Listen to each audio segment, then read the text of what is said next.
شوف لنا مين الباك اللي هنلعب عليه الماتش الجاي، عشان عندنا اخوان الفينا بزيرة يعني وينج ما جابتوش ولاده. الواد ده بسم الله ما شاء الله ما عندناش بقالنا كتير في الدوري المصري عموما، اللي هو الواحد اللي يروح للاعب بالكوره، هو رايح له مش مستني اللاعب يجي له، لا هو رايح له وعايز يعدي من الاول والتاني ويلعب كوره ويلعب عرضيات، هو ناقص له بس سنه في الفينش، والواد ده هيعدي ناس كتير بمراحل كتير قوي.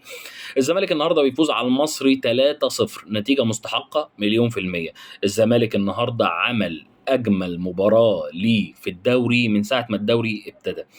تحس ان اخوان، تحس المدرب فريرا عرف غلطاته، عرف يبقى فيه لمسات، عرف يبقى فيه فنيات اللي مش موجوده من اول ما الزمالك ابتدى الدوري. الزمالك من اول الدوري بيبتدي او بيكسب بمجهوده. النهارده الزمالك ما كسبش بمجهوده، النهارده كسب بمجهود اللعيبه والمدرب. اخيرا بقى في فكره في الارض، بس هل يا ترى الفكره دي هتستمر ولا هتقف؟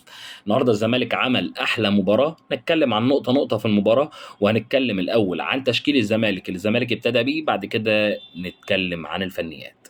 الزمالك ابتدى اللقاء بمحمد صبحي، محمد اسماعيل، حسام عبد المجيد، محمود بنتايج، عمر جابر، دونجا، عبد الله السعيد، ناصر ماهر، عدي الدباغ، وادم كايت، خوان بزيرة. لو هنقيم بالنسبه لي احلى لعيبه النهارده لعبت، فانت عندك بجد والله انا ما اعرفش مين ياخد نجم المباراه النهارده او احسن لاعب في المباراه، لان انت عندك بدايه من محمد اسماعيل، محمود بنتاج، عبد الله السعيد، ناصر ماهر، عدي الدباغ، واخوان بزيرة. كل دول كانوا نجوم النهارده قوي، وطبعا لا خلاف عن دونجا النهارده اللي كان اسد في نص الملعب. عمر جابر برضو كان كويس، ولكن انا لو هدي احسن لاعب في المباراه مش هتخرج بره ثلاثه: خوان بزيرة، عبد الله السعيد، ناصر ماهر، وكمان ممكن ما احط معاهم محمد اسماعيل ومحمود بنتاج. تخيل خمسه مش ثلاثه كمان. الزمالك النهارده لعب بتشكيل مثالي، لعب بتشكيل فيه هجوم. بس عايز اعرف حاجه، يعني ناصر منسي مش موجود ليه؟ ناصر منسي مش موجود ليه؟ بس هو ده اللي وشيكو بنزا، هل في مشاكل تاني ولا ايه النظام؟ الراجل بيلعب اساسي المفروض يعني. الزمالك ابتدى اللقاء ضغط لعب، برضه المصري نفس الكلام. انت النهارده قدرت تقفل على المصري وقدرت تخرج المصري بره المباراه لما قفشت عبد الرحيم دغموم 50 60% من قوه المصري، قفشته وما خلتوش يتحرك. المصري نام. محمود بنتاج النهارده قفل عليه ميه ونور، هو بنتاج كان ماسكه النهارده رايح جاي معاه. عندك النهارده عبد الله السعيد بيلعب 6، بيلعب 8، بيلعب 10، بيلعب كل حاجه. الزمالك هدف الجون الاول عن طريق عدي الدباغ.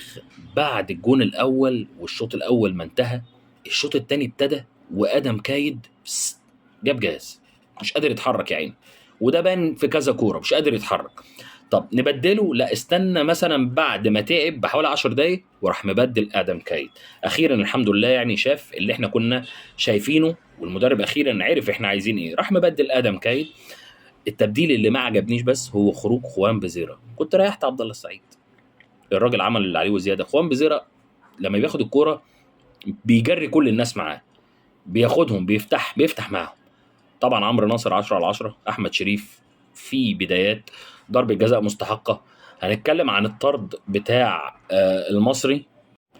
يا محمد يا هاشم، انت لو عايز تطرد مش هتعمل كده، يعني انت لو مدافع عايز تطرد مش هتعمل كده. انت كل لعيب بيجي لك بتحضنه، بدايه من حسام عبد المجيد حاضن فيه رسمي في كوره ملهاش لازمه، لبست فرقتك انذار.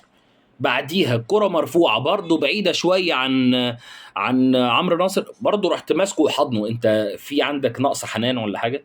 والله ان عندك نقص حنان بجد. ده مكسب للنادي المصري اللي انت مطرود، اللي انت هتطرد ومش هتلعب الماتش الجاي او اللي بعده كمان. ده مكسب للنادي المصري. انا مش فاهم، انت كمدافع ايدك دي المفروض تبقى بعيد عن جسم اي مهاجم، لان انت اللعيبه بتتلكك، هتعمل لي كده هقع. فانت بتحضن اللعيبه. طرد مستحق. ونفسي افهم، بس نفسي افهم يعني من الاداره بتاعت النادي المصري ولاعيبه النادي المصري، انتوا بتعترضوا على ايه؟ ايه وجه الاعتراض؟ ايه وجه الاعتراض على الحكم؟ والحكم انت ساكت ليه؟ الناس دي كلها تتلم حواليك. لو لعيبه الزمالك متلميه حواليك ادي انذارات، لعيبه المصري ملمومه حواليك ادي انذارات، ما تخليش الفوضى دي. اصل انت مثلا ما حسبتش حاجه غلط، لا انت حاسب بيلن وهي الكوره بيلن، وطرد كمان على الراجل. فالناس دي ملمومه ليه؟ ده بس نفسي، الناس دي ملمومه ليه حواليك؟ يعني انت كحكم اداره المباراه 7 8 من 10، كويس، في اخطاء بس اخطاء في نص الملعب، يعني لا يعني ما تعملش خطوره على اي فرقه، ولكن انك تخلي اللعيبه كل ده يبقى في عليك اعتراض، لا. طلع يا باشا الانذارات للناس، انت مش خسران حاجه. اي حد يجي يتكلم بتعترض، ارجع. اللعيبه اللي جايه هتخاف لما تلاقي الحكم بيدي انذارات، لا هترجع.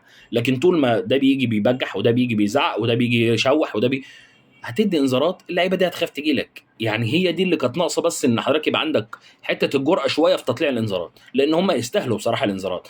سواء اي حد يعترض من هنا او من هنا كان يستاهل الانذار. لكن انت استنيت شويه، لعيبه المصري كلها بقت ملمومه حواليك بعد ما حضرتك حسبت البيلين، كله ملموم مش عاجبه القرار. طب انت مش عاجبك في ايه القرار؟ ما صاحب حضرتك ماسكه وشده وموقعه، فليه مش بيلين؟ يعني هي ده بس عايزين نفهمه، ليه مش بيلين؟ لا بيلين، بيلين وثلاثه واربعه كمان، يعني بيلين بقى 10 ككوره.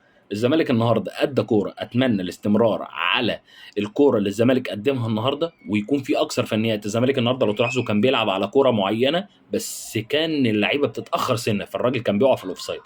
يعني في فنيات بدات تظهر، عايزين بقى الفنيات دي بعدين. لا، تعالوا بقى لفتره او فقره تقييم اللاعبين. لو هنقيم اللاعبين النهارده، فمحمد صبحي النهارده يعني ما اختبرش كتير، هنديله 5/10. حسام عبد المجيد النهارده 7/10. محمد اسماعيل 8/10. عمر جابر 8/10. بنتايج 9/10 النهارده، قفل على عبد الرحيم دغموم 10/10 النهارده.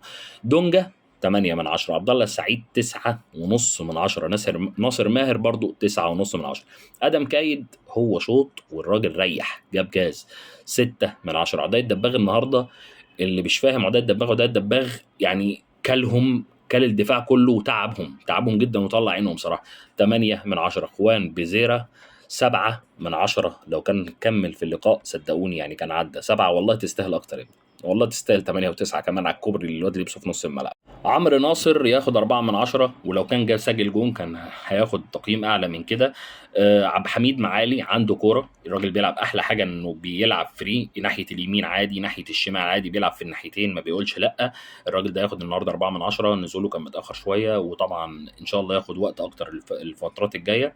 احمد شريف اللي نزل برضه عنده كوره، احتكاك كويس، ياخد 3/10. احمد فتوح ما لحقش يعمل حاجه، فصفر لسه، يعني ما عملش اي حاجه خالص تستدعي ان هو ياخد اي درجات.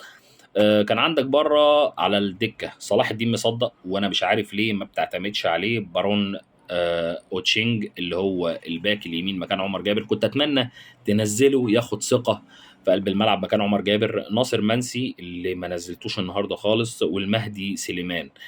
الغايبين بقى عن الزمالك، احمد ربيع مصاب، محمود جهاد مصاب، انا مش فاهم المستشفى اللي ما بترجعش دي ابدا. محمد شحاته مصاب، الونش موقوف، واتمنى انك تتوقف شويه ونش عشان محمد اسماعيل يستاهل انه يكون موجود في الارض.